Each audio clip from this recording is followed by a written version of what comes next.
And thank you all so much for joining me.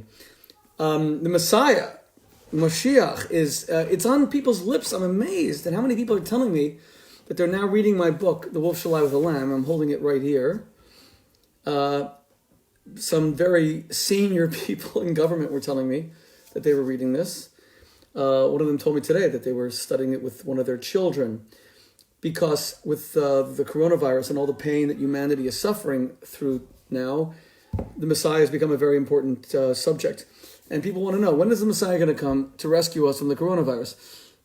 When will the Messiah come to rescue us from the coronavirus? Now, what does that question even mean? For Christian, it means, when will Jesus come back, the second coming, and rescue us?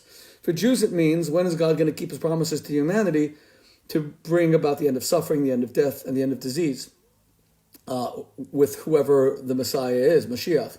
Our Christian brothers and sisters will tell us, well, he came already, his name is Jesus. For us Jews, of course, we reject the Messiahship of Jesus because he didn't fulfill the Messianic prophecies.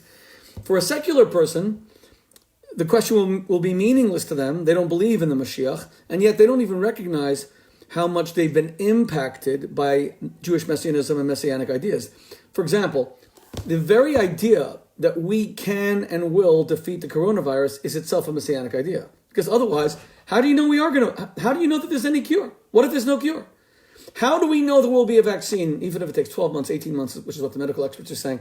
How do we know that there'll be a treatment? You know, we're talking now about treatments for malaria or from this company Gilead. But how do we know that any of them will work? It's all based on the notion that humanity can conquer disease. But how do you know we can conquer disease?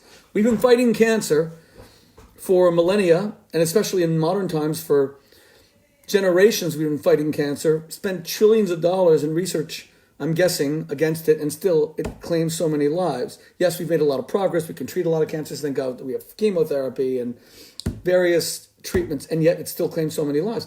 What if the coronavirus is the same? What if the coronavirus mutates into different strains, God forbid, every single season, and every time we think we've caught up with it, with one medication or with one vaccine, what happens, God forbid, if it mutates and continues to kill?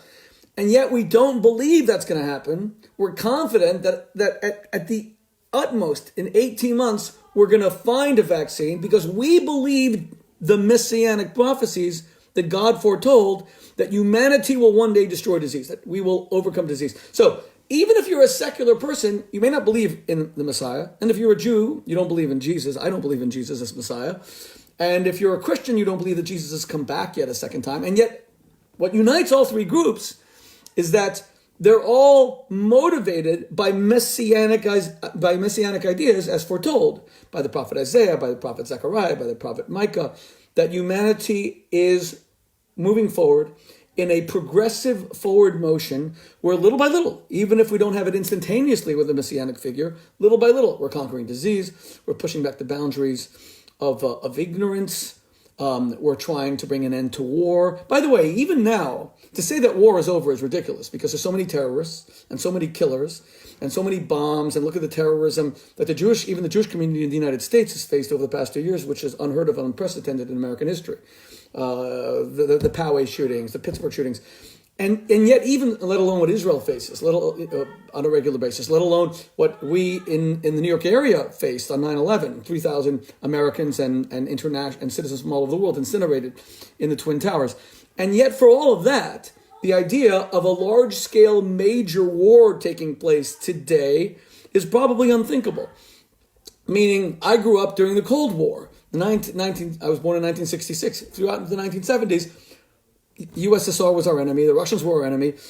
I'm not sure that by the time I was growing up, we were still doing all these drills, putting our heads under the tables like you see from the 1950s and 60s, afraid that the Russians are going to nuke Los Angeles, where I grew up, or Miami. But certainly we thought there could be war at any moment between Russia and the United States. But the idea of a large-scale conflict on the lines of, say, the Second World War, which I study constantly, and I'm always bringing you factoids about the Second World War because I'm fascinated by its history.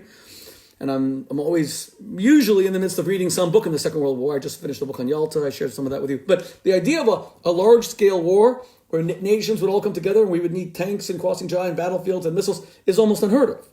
It's unthinkable right now, thank God. What is very thinkable is that terrorists can, God forbid, strike with impunity. Although the coronavirus seems to have blunted even terrorism right now, but we're afraid that terrorists can strike with impunity. God forbid they might be able to get their hands on a chemical weapon, or God forbid a nuclear weapon.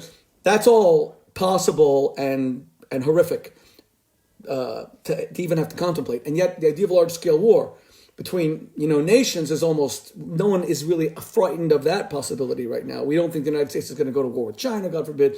We don't think the United States is going to go to war even with Russia and Putin. Al-Qaeda, yes, a bunch of terrorist thugs who killed so many people, but we defeated them ultimately, and they may make a comeback. But my point is that messianic ideas are the reason why we believe we can defeat the coronavirus, even if we don't necessarily believe or agree on who the Messiah is.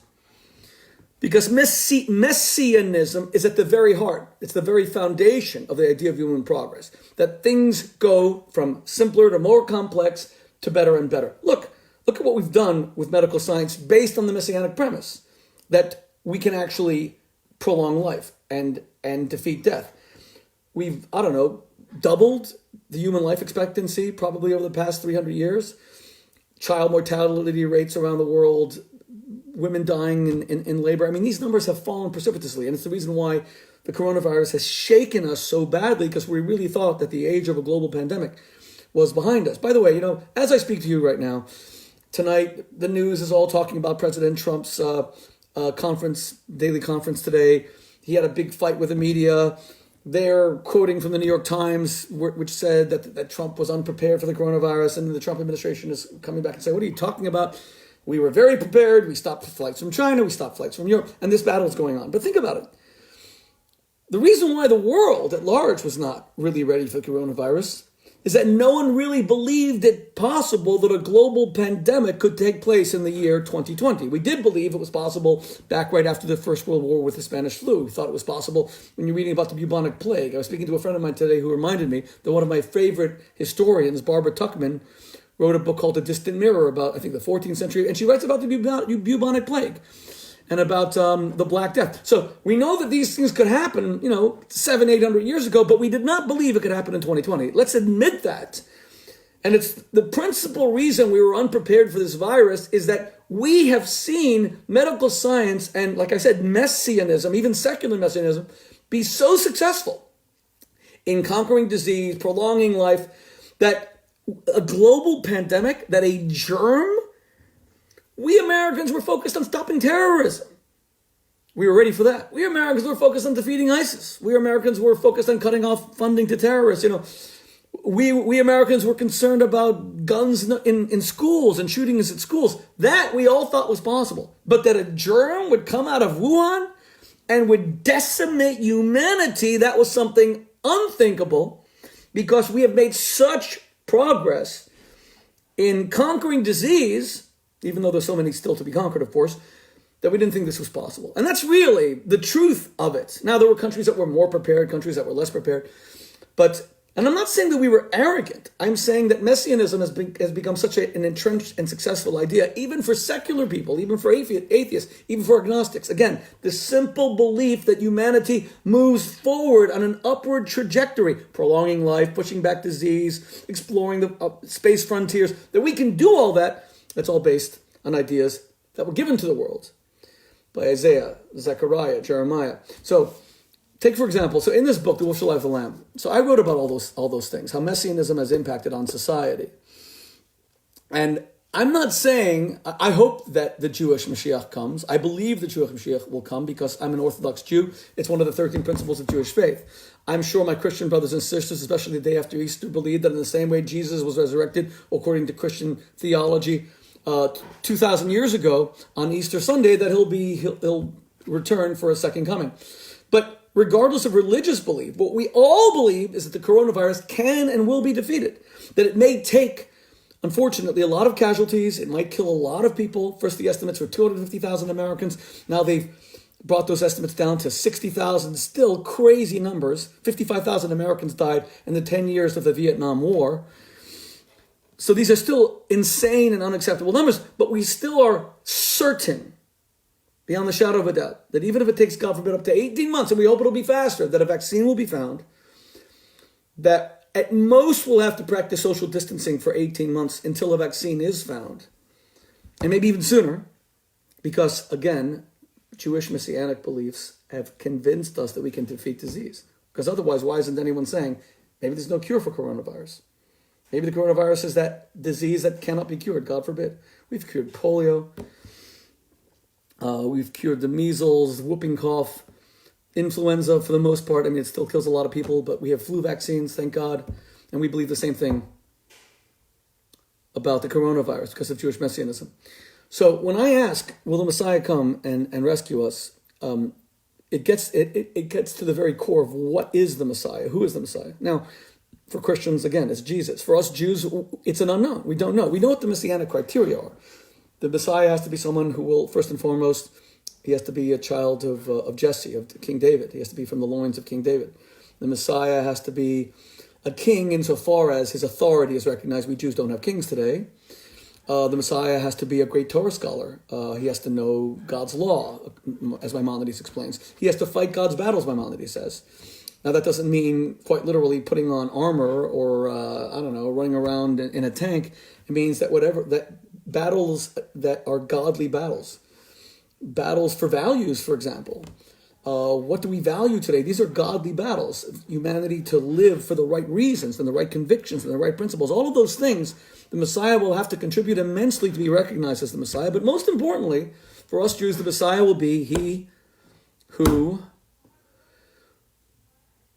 brings about the fulfillment of messianic prophecies. The end of war, world peace. We're going to read it in 3 nights' time. Tonight is the 6th night of Passover. We're going to read this in 3 nights' time. In 3 days' time, We're going to read the beautiful messianic prophecies of Isaiah chapter 11. And the earth shall be filled with the knowledge of God as the waters cover the ocean floor.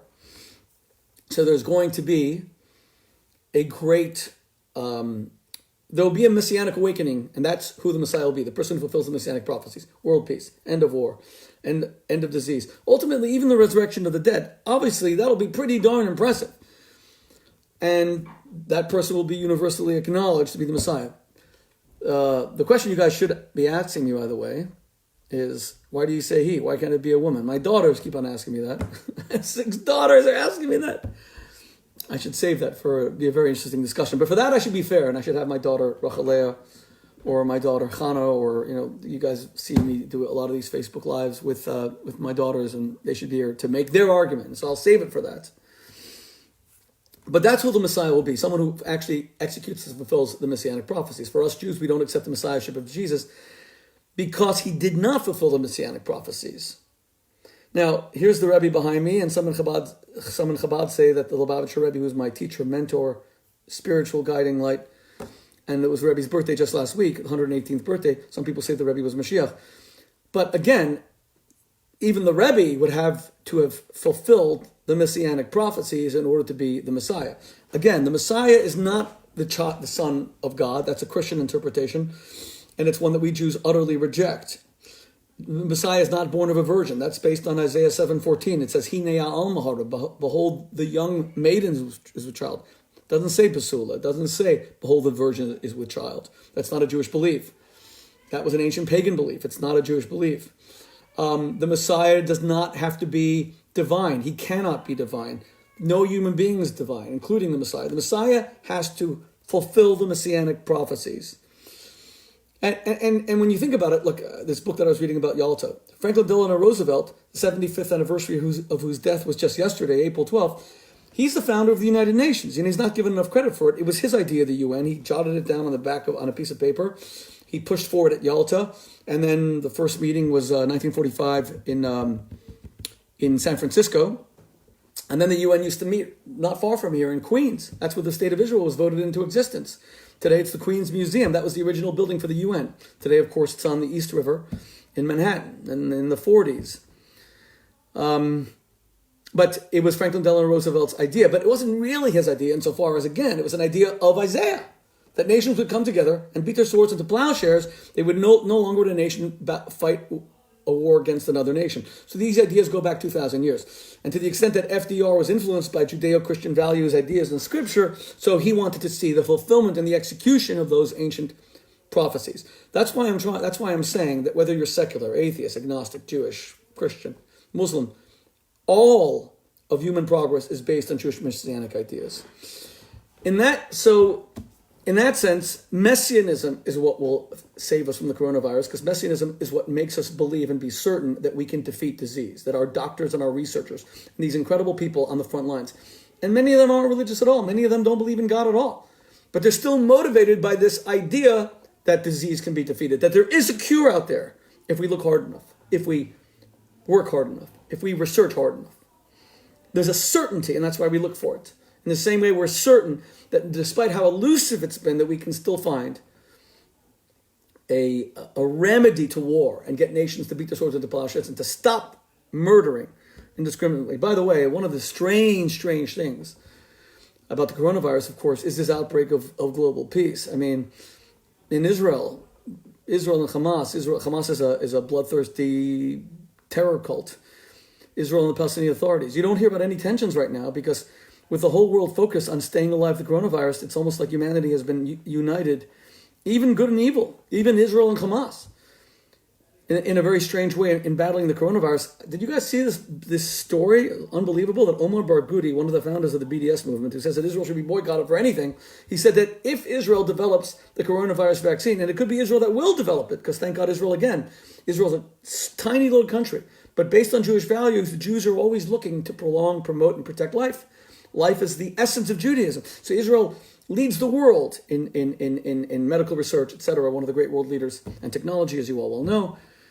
And Omar Barghouti said, if Israel comes up with the cure for coronavirus, then you're allowed to take it. Wow, didn't you want to boycott everything from Israel? Well, not in the age of coronavirus. So this strange corollary of this terrible global pandemic is people who are now, is this crazy outbreak of peace, even though, by the way, let's not take it too far, because American soldiers have been murdered even during the coronavirus, and terrible things have happened, and we're so grateful to our military for keeping us safe even now. And we just lost a sailor on the USS Theodore Roosevelt from coronavirus. Okay, but in this book, I talk so much about Jewish messianism and the essence of Jewish messianism, and one of the things that I discuss is that this great debate that took place between Maimonides, the Rambam, the greatest Jewish thinker that ever lived, Rabbi Moses ben Maimon, Rambam, Maimonides, as he's known, in the Latin, and Nachmanides, Rabbi Moshe ben Nachman. They sound the same. They lived about 75 years apart. They never met. But Maimonides, Rabbi Moshe ben Maimonides is considered the greatest Jewish thinker of all time, but Nachmanides was also one of the greatest Jewish thinkers that ever lived. Now, in the book, I explain this incredible dispute between the two of them. In my book, The Wolf Shall Have Land. And you guys can order this online at shmuley.com. You can order it at Amazon. This is a new version of the book. It was written 25 odd years ago. This is a new version of it. It's a 3-set book, Hasidic Ideas, this one on Messianism. So I speak about Maimonides and Nachmanides. Maimonides believed that Messianism, Jewish Messianism, was a very logical and very natural process. He believed, for example, that human life would be extended not through any great miraculous means, but because there would be less stress in the world. He was a doctor. He believed, this goes back 900 years, that stress cuts our lives short. We have to make the world less stressful. And in a world without disease, and with a world without strife, and a world without war, there would be so much less stress. Look at the stress we're going through right now and the fear with the coronavirus. And that itself can be debilitating and can be, God forbid, even lethal. So Maimonides said, Jewish Messianism is a very natural process. He says the Messiah will be a human being. Yes, the Messiah will do great things, but they will all be very natural. They won't really be miraculous. And he says that don't be so surprised that life will be extended from 80, 90 years to hundreds of years. It will be natural insofar as it's only the things that cut us short won't be present anymore. He saw us living for 500 years as something that could even be considered natural. And then he says that after like 1,000 years, the Messiah himself would die, wouldn't be murdered by the Romans, but the Messiah would die, and then he would be replaced by his son, the King Messiah, and that would go on until, after humanity perfected this life here on earth, we would go to the world to come, the Olam Haba, which is not here on planet Earth in a perfected state. It's rather in the Garden of Eden. It's in the afterlife. a spiritual heavenly abode. That was the Maimonidean approach. Nachmanides couldn't have disagreed more. Rabbi Moshe ben Nachmanides, born in Spain, was forced into exile, dies in Jerusalem. Nachmanides said Maimonides is absolutely wrong. He says that the Messianic age will be a miraculous time. He said, how can you say that the resurrection of the dead, for example, is not miraculous? By the way, today people might say the resurrection of the dead might mean that we take the DNA and somehow science is able to replicate DNA, but Nachmanides said that Techiyas HaMeitim, the resurrection of the dead, as, for example, prophesied by the prophet Ezekiel, with the valley of the bones, is going to be a messianic time. It's going to be a miraculous time. The messianic era will be utterly miraculous. He says, and Mashiach will be a wonder worker. The Messiah will be a wonder worker. He will do great wonders. He will not die.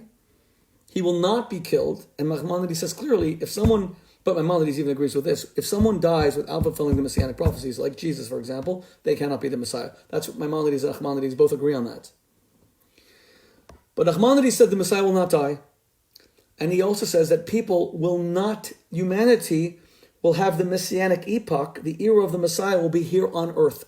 What is the afterlife? What is the world to come according to Nachmanides? It is this planet Earth, this world, in a perfected state. That is the world to come. This world that we're on right now. It's called the world to come because it's going to get so much better in that coming era, in that coming epoch. But it's all here. And Nachmanides says, things will change dramatically when the Messiah comes. He says we might not even need food and water to live. We might live just through the word of the living God. He gives the example of Moses on Mount Sinai, who for 40 days and 40 nights, Moses says, Lechem lo echalti, mayim lo shasisi. I didn't eat any bread, I didn't drink any water. Moses subsisted through proximity to God. And Nachmanides says that in the age of the Messiah, all humanity will kind of be the same. It'll be a very miraculous time. And it will be here on earth forever. We will live forever here on this planet in a perfected state, enjoying the radiance and light of God. And that's the same dispute between Maimonides and Nachmanides. And I'm not doing justice to the dispute because I write with all of the details in the Wolf Shall Lie with the Lamb. I don't do enough justice to the books I wrote at the beginning of my writing career. Most of you know me from books that were written much later. Kosher Sex, Kosher Lust, Kosher Adultery, Renewal, which is all about the 7 values of Judaism. My book on Israel, The Israel Warrior, that was published about 3 years ago. But this was published a quarter of a century ago, and it's a 3-part series. And people always tell me, Shmuley, why don't you talk about the books that you wrote very early on? But this one has become so relevant because in the age of coronavirus, people are asking about the Messiah. And they're wondering when the Messiah will come. And they're wondering, some people, God forbid, are feeling very abandoned right now. Like, why has God abandoned humanity? And I don't believe that God has abandoned humanity. Again, I have questions. I'd like to, if God were in front of me, I'd ask him, what do you want? If God were in front of me right now, I would ask him, what do you want from humanity? What is your purpose with this terrible plague? Why have you allowed it? And I don't know what he would say. But I wouldn't want an answer. I want the purging, the removal of the plague. And even so, I don't feel that God has abandoned us, God forbid. Every time I see doctors and nurses and first responders battling, risking their lives to save lives, I see God working through them because they're doing it based on God's commandment to preserve, protect, and promote life. And for those of you who say, well, so many of them are atheists and they're not religious, yeah, of course that's true. You don't have to be a religious person to be a good person. You have to be a good person based on you're a good person based on your actions, not your beliefs. But even so, it's the values that Judaism and that Judeo-Christianity instilled in our society about the infinite value of life. That's what motivates us. That's what keeps us going. That's what makes us so insistent that life is something that we all have to preserve, promote, and protect. So I'm looking at, I want to start doing a lot of these on Zoom, and if someone wants to help me, I would appreciate your help. I participated in a bat mitzvah today, a few hundred people. Zoom is a technology that we're all getting to know better and better through the coronavirus. And it's such a difference. See, I can't see any of your faces. I see some of your comments, and even then they're hard to read because, I'm scrolling through them now. They're a tiny little part of the screen. But it's not the same as looking at people. And if someone wants to help me set up this Zoom thing where we can have like 1,000 people that I could look at and, God willing, make it more interactive, I would really enjoy that, because these are subjects that touch the soul, that fire the imagination, that get to the very core of our convictions. And I want to make sure that I have as much input from all of you as possible.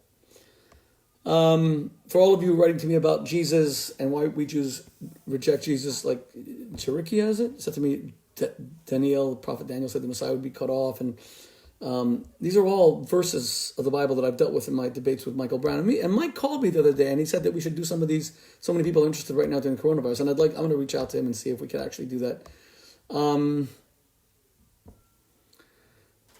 Now, I see Johnny writing to people saying, hey, Jesus died and it's not the Messiah, get over it. No, that's not how we Jews look at it.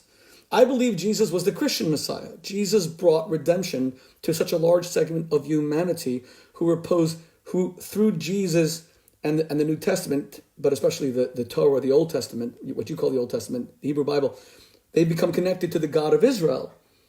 So many of my Christian brothers and sisters have become connected to Scripture and to the knowledge of Messianic prophecies, etc., through the personality of Jesus, and through the Christian Bible. So I'm not going to say that Jesus is not the Jewish Messiah, and I don't believe he's the world's Messiah, because the Messiah has to fulfill the Messianic prophecies. That doesn't mean that I don't think that Jesus played a redemptive role in the lives of the billions of Christians who repose faith in him, because the Christian faith has brought them to the ways of God. And Christianity has done, look, there was a time Christianity did a lot of not nice things. But in our time, Christianity is one of the greatest forces for good around the world. The Catholic Church runs churches, orphanages, schools all over the world. Pope Francis is a godly man who tries to give humanity hope. He and I disagree on some issues with regards to Israel, but otherwise he's a lover of the Jewish people.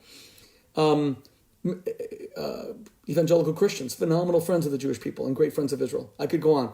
But here, Johnny Khan says, Muhammad also paved the way for the Messiah. Also, Maimonides did say so. Yeah, I agree with that. Islam is a great world religion. It's a godly religion. It's a religion that promotes the essential tenets of the Hebrew Bible as well. Then there are those who pervert Islam and want to make it, God forbid, thank God they're a minority, and they should be repudiated by all my God-fearing Muslim brothers and sisters who are listening, but those who want to make Islam into a weapon, who want to weaponize a religion, but they should be repudiated. But I'm not here to be negative tonight. On the contrary, I want the Abrahamic faiths all coming together as one. Okay, God bless you all, and we'll speak tomorrow. And we'll try to do this, like I said, on Zoom, where you can all participate with me. God bless you.